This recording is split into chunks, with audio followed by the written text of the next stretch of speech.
I just listened to Perverts by ETHEL CAIN. Also, I was gonna wear my God Sent hoodie for this, but I couldn't find it. So, I made my matcha. The whole time listening, I took notes and did some research. So, I want to get into that.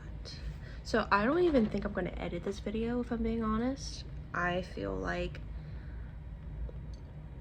the album has just left me in such like a raw mood. I feel like this needs to be just like a little sit down, just no editing. And I'm just going to, yeah. As I waste so much time trying to get these stupid bracelets on. So I will have my computer out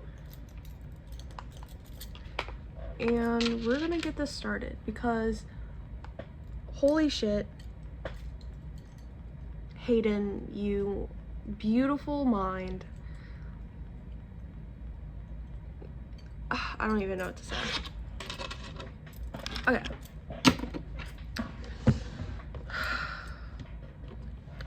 Let's just get into it.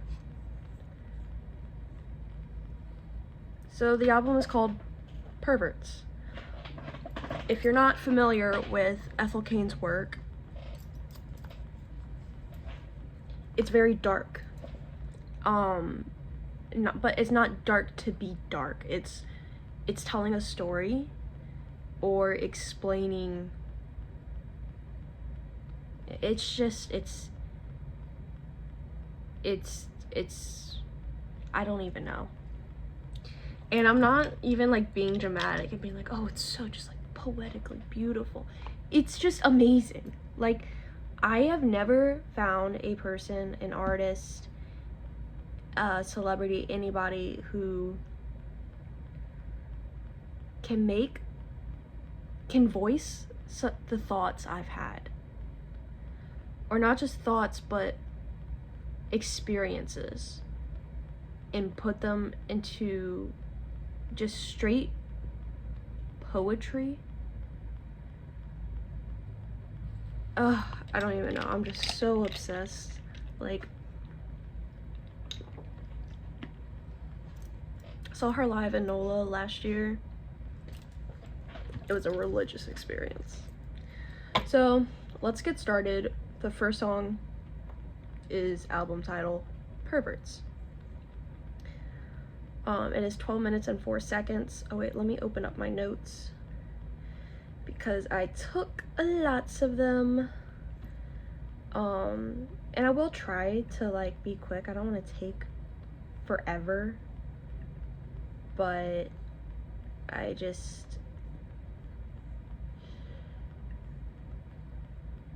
there's too much to not talk about. So I'm using Genius for reference, and I would like to say right now, if it will freaking work.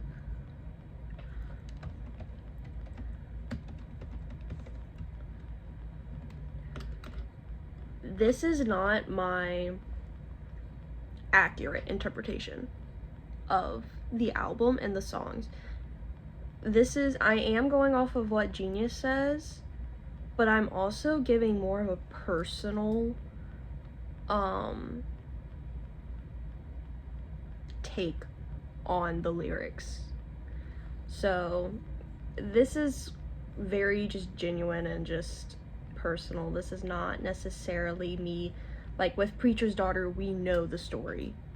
Like, we know what each song means, what each lyric means, what each sound means. But this is just my personal review. So, when I first started listening to this about, I think it was like an hour and a half ago, I thought, I was taking my notes, and I thought that the description for Punish was the description for the whole album. So, but before I even read the description, I just started taking notes on what I thought it was based off of. So I'm just gonna start exactly how I have everything written and go from there, even if it's kind of just whack. Let's just start. Okay, perverts. It feels like sitting in the bathroom at 10 p.m. because there's a tornado warning going off. Like, that's the vibe, and you're just, oh shit, who's calling me? Of course I got a call. Okay, let's just keep going. Yeah, that's what it feels like to me, especially because, you know, a lot of this is set in like the South, but also kind of Midwest.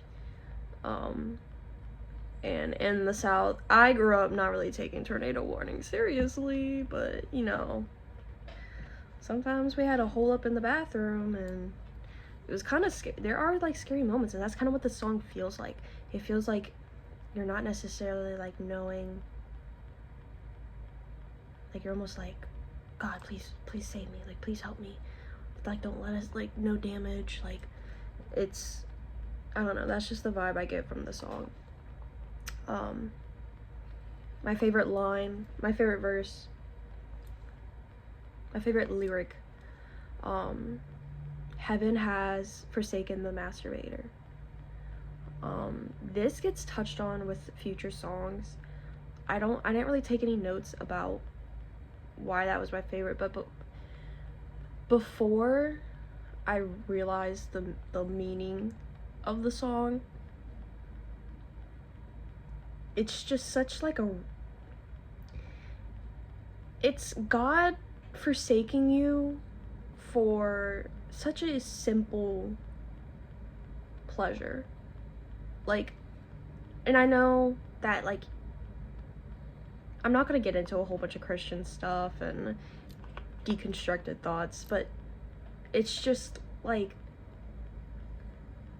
that's such a minor human trait and human pleasure that is considered like a sin to be cast out for. Like, there's so much worse, and it's just like heaven has forsaken the masturbator. Like that, I don't know. The repetitive guitar riff that we hear, it literally sounds like something from the Walton Files. If you watched those videos, it makes it way more eerie. It sounds like how in those videos the angels would talk. Like,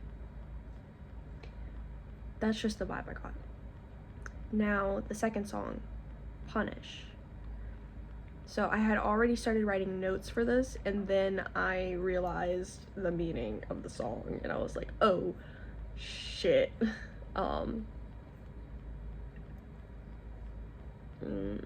Hayden does not mess around with the dark themes. First off, the swing set sound in the background is just like so haunting. Like, that's what it sounded to me, at least. It sounded like a swing going back and forth. And after learning about the meaning of this song, it's kind of fucked up, because that's a very that's a, you know, like a playground where children play. And now I will say why that means, because this song is about a pedophile who gets shot by the child's father. It's about the anguish and the punishment that he puts himself through, and his kind of his mindset towards the situation. So to me, the sound of like what sounds like a swing set in the background is so that's so like fucked up. I wrote, I am punished by love. That is the chorus.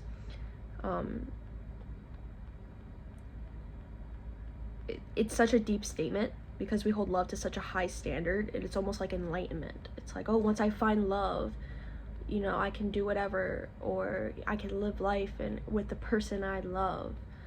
But it brings the most pain sometimes. And then after, this was before I had the commentary and the meaning behind the song. Now it's just like,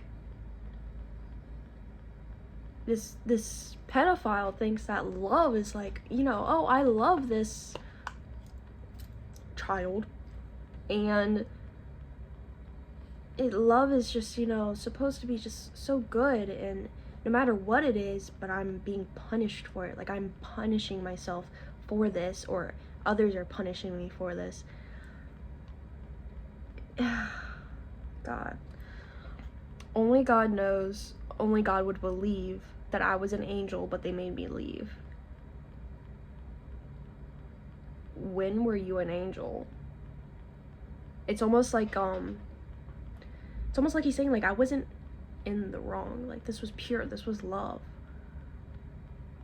But, and only God knows that, even though that is not okay. But they made me leave. Yeah, no shit. There was a line in here, and I don't remember what it was. Maybe it wasn't this song.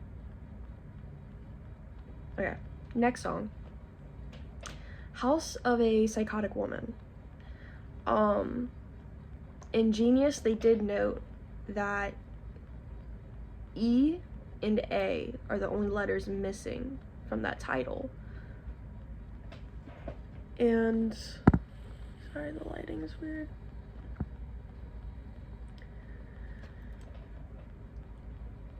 That E and A are missing from that title, and it kind of drew a contrast to Adam and Eve. My favorite lyric from this was, "Do you think you understand what it means to be loved? You don't, and you never will." Like, damn, okay. That's just so, like, I feel like everybody has, like, that one person that they just wish they could say that to, and it's like, fuck you. You will never know what it's like to be loved. I made note that song felt similar to Ptolemy, in the sense that it was just like the voice, but then it was like the main voice, but then the speaking underneath of the actual lyrics. Maybe it's not meant to be marked down and words are scrawled out on a piece of paper.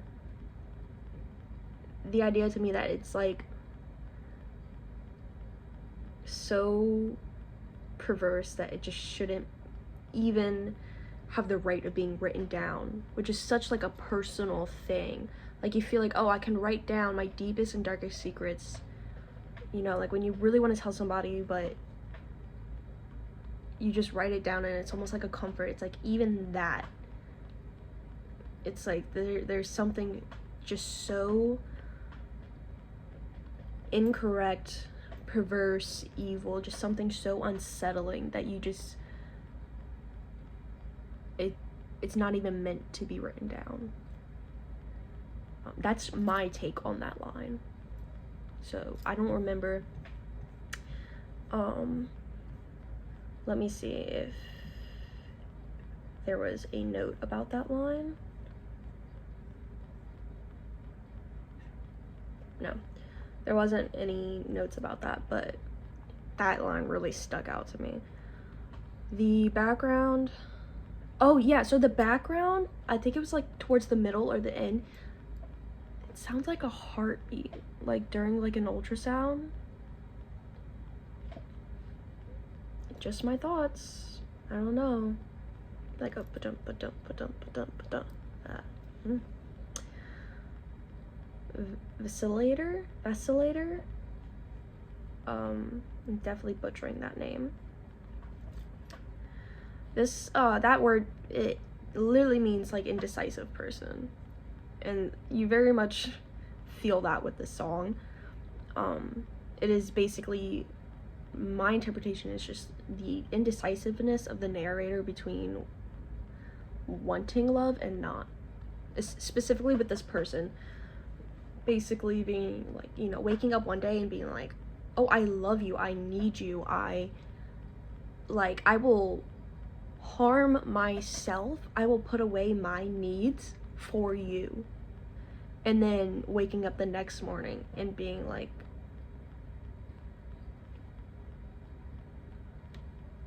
I really don't care about you anymore, or there's like no emotional connection with you anymore, or there's no want for that. There still is the emotion towards you, there is still the love and the need, I just don't want it anymore. Kind of feels very, it's like the black and white BPD thinking. It's, I love you, like literally one of the lines is, I will make you come 20 times a day, like I will put you first. But actually I just like that's just how, I don't know, my thoughts. Waking up one day, not anything.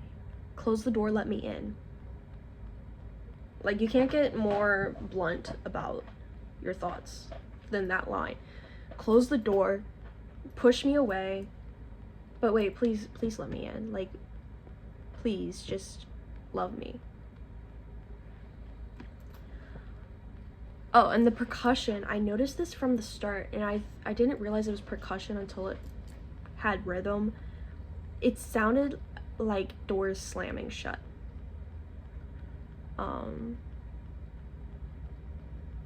Like, you know, that one, you know, your mom is angry and it's just the door slamming shut. And close the door, let me in, like, I just kind of drew that connection. If you love me, then keep it to yourself. I took note that it almost sounded more like begging than an actual statement. It's almost like self-preservation, like, if you love me, please just keep it to yourself, because having that knowledge that you love me is going to destroy me. It's going to awaken the indecisiveness in me and destroy me. I don't really have any more notes for that song. So the next one is unedited.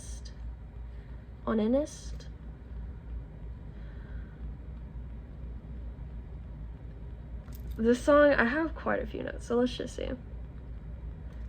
I said to go look at the last paragraph of the song's meaning. Oh, okay, I remember what that is. So in the Bible, a lot of Christians use this to basically say, like, oh, you shouldn't masturbate. There was this king, Onan, who masturbated instead of impregnating his late brother's widow. I believe that's exactly how it went. And so, like, oh, you're spilling your seed for, like, no reason. Like, that's, like, the whole, like, argument Christians use against self-pleasure. But that is the background for this song. This, to me, is the Gibson Girl of this album. Completely different songs, completely different meaning. But this is, and I know this isn't even related to the ETHEL CAIN lore. This is more so Hayden's views on, like, moral views and things like that. The idea, I said this, the idea that this person who is just addicted to self-pleasure is so deep and lost in the feeling that they just almost give in. That they just give in almost.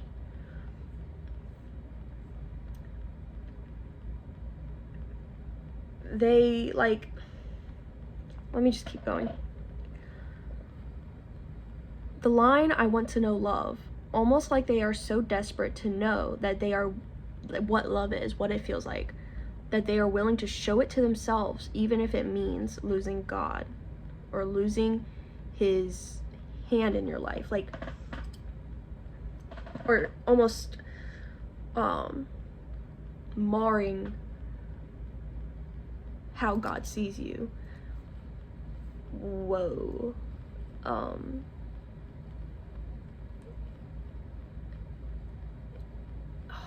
I said no editing, but I keep just sitting here being like in awe, trying to collect my thoughts, and I thought taking notes would help, but this is right after I listened to the album, and I'm just so like fresh into it. So the want to feel love, to know what love feels like, can be so strong. I know I've been there, and like it's almost overwhelming. It's like the only thing you can think about. It's like it's so foreign that you almost don't know if you'll ever experience that, but then they find out a way to show that to themselves, and it's almost like they think it's good. Like, I'm able to know what love feels like, even if it's just a simple form of self-pleasure and not like actual love from another person. And then they're going to be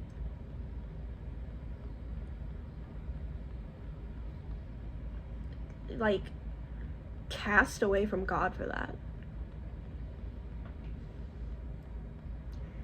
That's just so like, it's a very human thing, and it's like being punished for being human, which is just such a deep statement.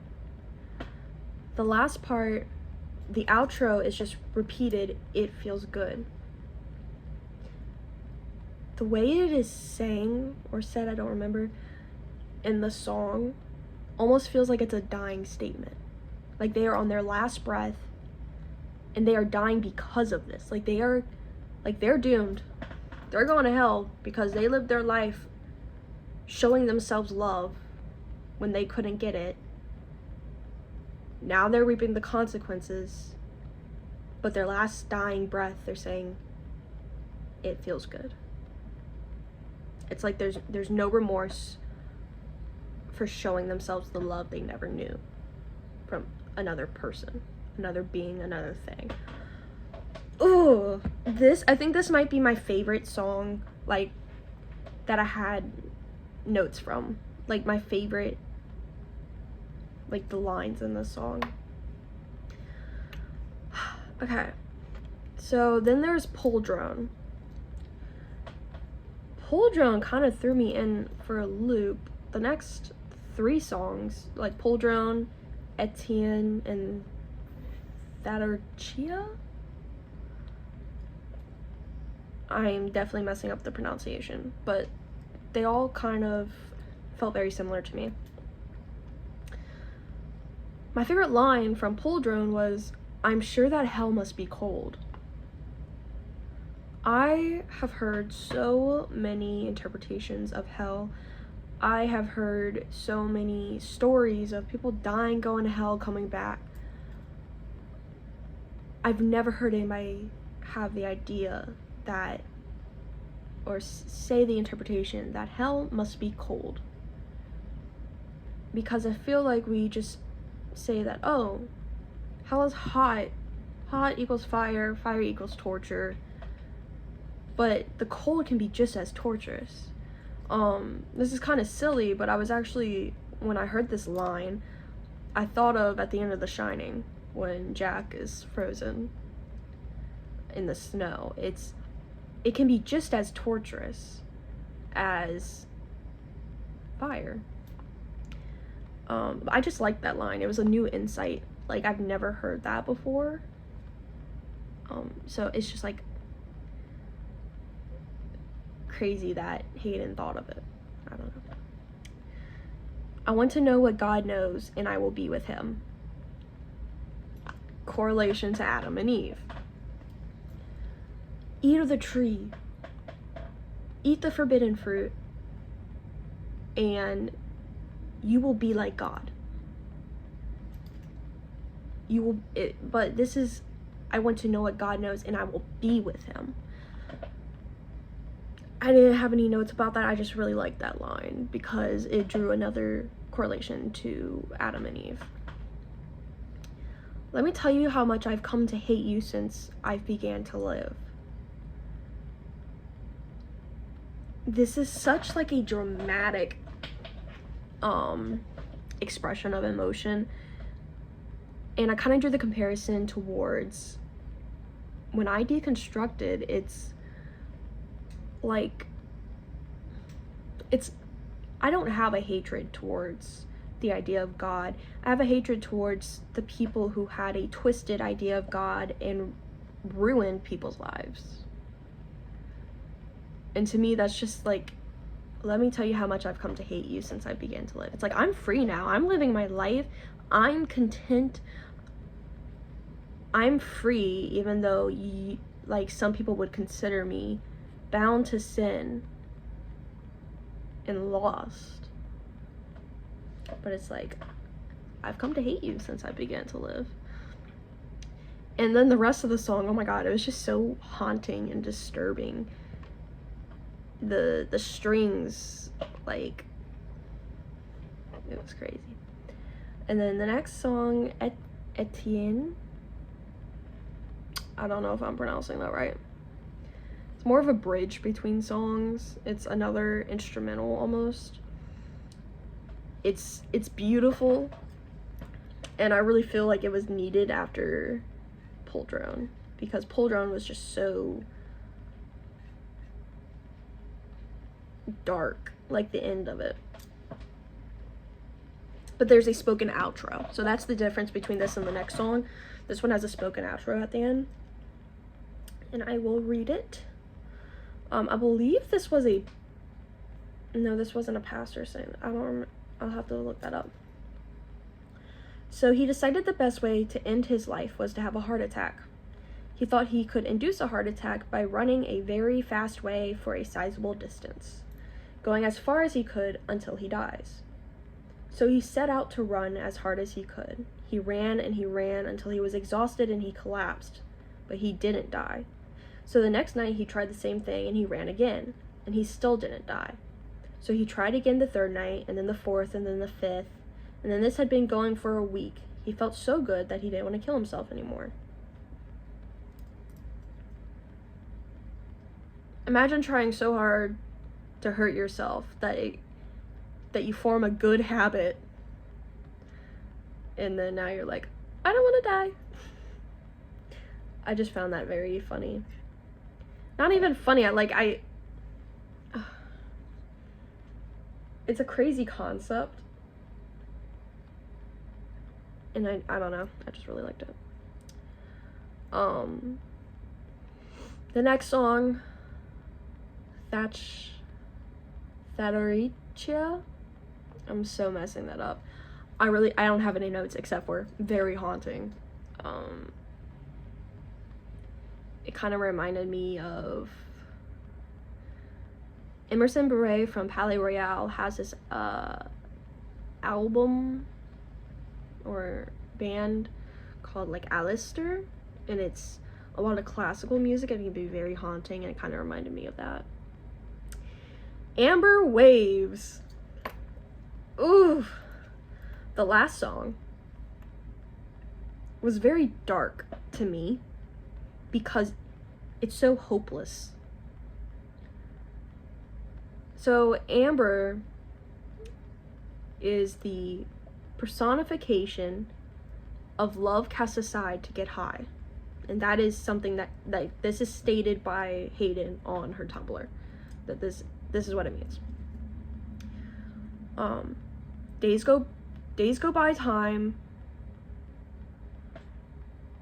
go by, time in without me being the days. What was the lyric?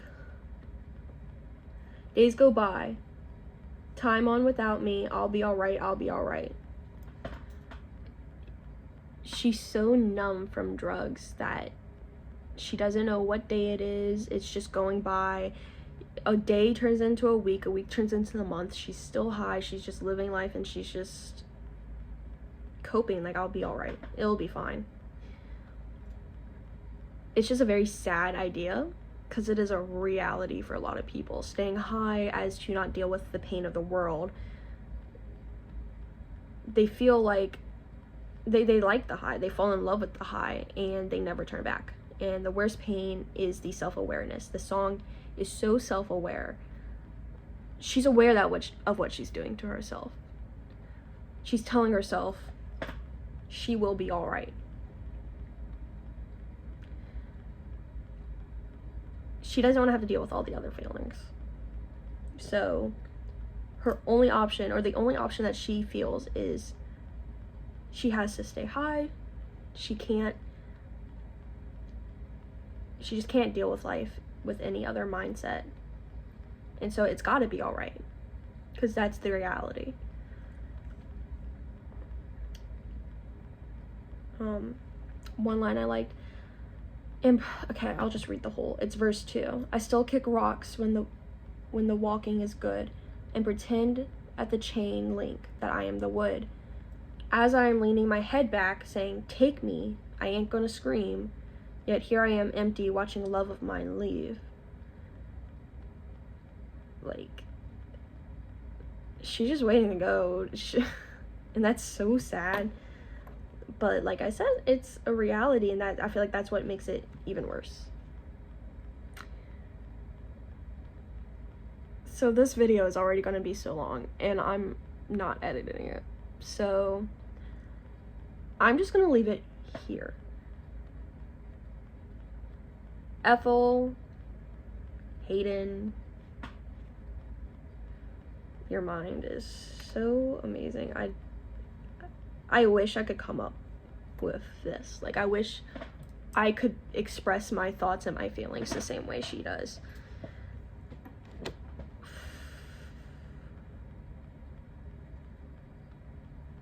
So if there's any more insight, or if y'all know like any more accurate descriptions or explanations, please comment them. I'm gonna have to go search through her Tumblr now and like find anything related to this, so I can just make sure I'm getting all the information. But yeah, so until next time.